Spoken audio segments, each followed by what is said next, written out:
Preparing for the Storm, Episode 22, in the continuing story of the 2nd Battalion of the Essex Regiment in the Great War.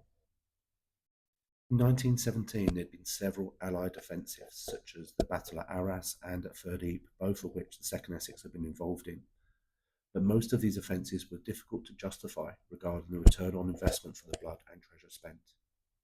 But in early 1918, the momentum shifted to the Central Powers. With Russia dropping out of the war, Germany could move many of its forces from its eastern front against Russia to its western front against the Allies. For their part, the Allies, anticipating American troops arriving, as America had declared war in April 1917, this prompted a defensive attitude or mindset from the Allied command. For Germany, it was essential to attack before these American troops arrived, so a series of offensives were planned to begin in March, commonly called the Spring Offensives. Now, on this picture here, you can see that there was a number of them scattered all across the British front line, or the Allied front line, sorry. But the first one on the 21st of March was to target British troops in the Somme area, Operation Michael, and a subsidiary attack called Operation Mars was to take place near Arras. Now, the 2nd Essex would find themselves in this exact place at this exact time, and they were on familiar territory east of Arras. They were to move into the line just days before the second German attack on the 28th of March. A new defensive plan had been adopted, but this was unfamiliar to troops accustomed to an offensive mindset, and in many areas there had not been much time for the troops to learn the new system or indeed prepare the defences. The plan was to hold the front line lightly, with a series of outposts supported by more substantial positions in depth. So the 2nd Battalion Essex Regiment, part of the 4th Division, linked up with the 56th London Division to its north, and they were centred around a small village called Gavrelle.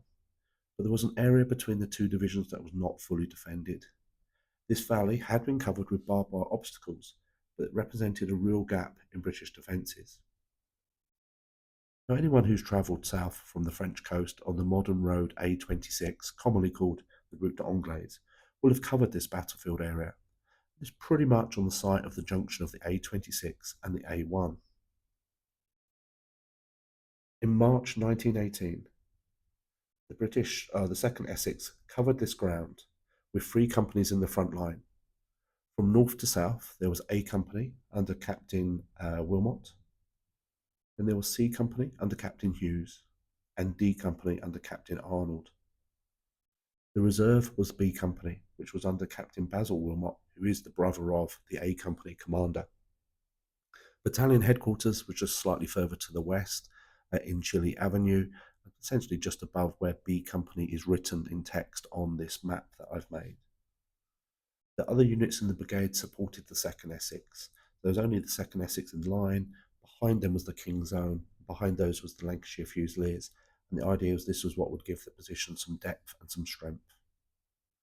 So now that they're in the front line, there was nothing more for the battalion's men to do but sit tight and await either orders or the German attack. And we will see what happens on that fateful day, the 28th of March 1918, in the next episode, Breaking of the Storm.